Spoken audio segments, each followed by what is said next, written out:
let's talk about Xbox. We briefly talked about this in my Discord as well. So basically, Xbox Game Pass Ultimate is increasing their prices by 50% to $29 per month. And like, yeah, it's just like increasing consumer value to account for the increased consumer value. Instead of adding options, we will increase the entire price across the board, just like cable did years and years ago. I wonder where they got these business ideas from. Almost as if we have seen all of this before. And yeah, like, my take on this is exactly the same as I've been saying with Netflix every single time they raise prices, right? With Netflix, ever since they started raising prices, every single time there have been boycotts. People unsubscribing from Netflix. This is the last straw, Netflix. You are putting out slop content. It's not even worth it. I'm never using Netflix. And then the quarterly report comes out and Netflix has hit a maximum subscription number again. How many more times are we gonna have to go through this? How many more times?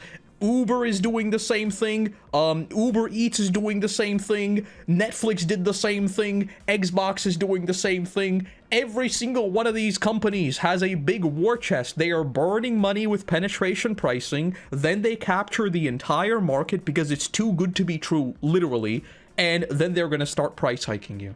Is the most basic business model, and for some reason it keeps working. Because instead of people being like, oh, took advantage of the big company, right? Because for a long time, a lot of these companies are losing a lot of money.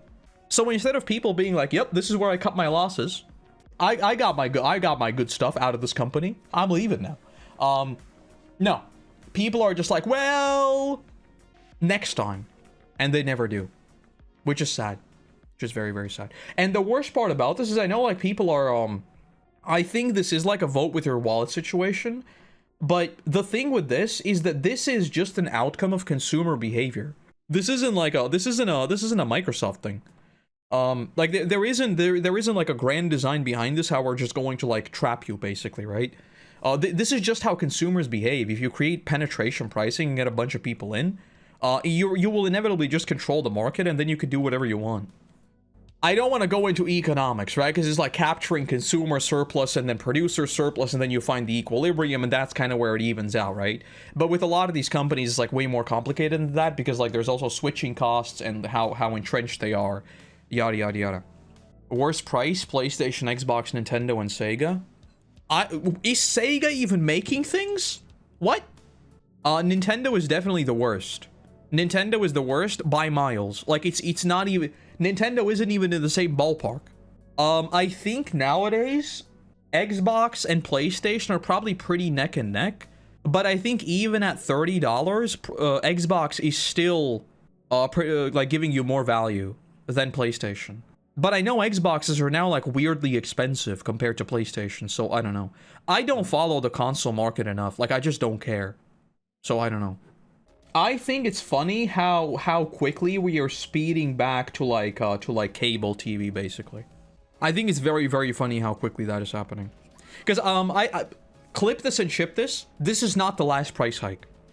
I would expect the Ultimate Pass to probably go up to like, I think they can push it to like $45.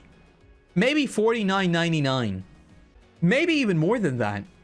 Because realistically, I would assume this is still like a kind of financially tedious exercise for Xbox. Because like even if they push it up to like $60, they can still keep saying that like it's the price of one video game, right?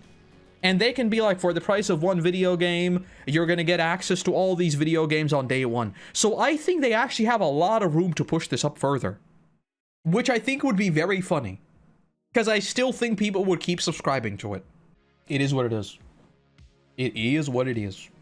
The only funny part is that like I saw the canceling website crashed because so many people were canceling their subscriptions. I'm surprised the WoW sub isn't in the Game Pass. I think it's because the Battle.net store and the way they do currency is probably like weird to do, is what I would assume. Because World of Warcraft already has like the whole thing where you can buy WoW tokens with like World of Warcraft gold.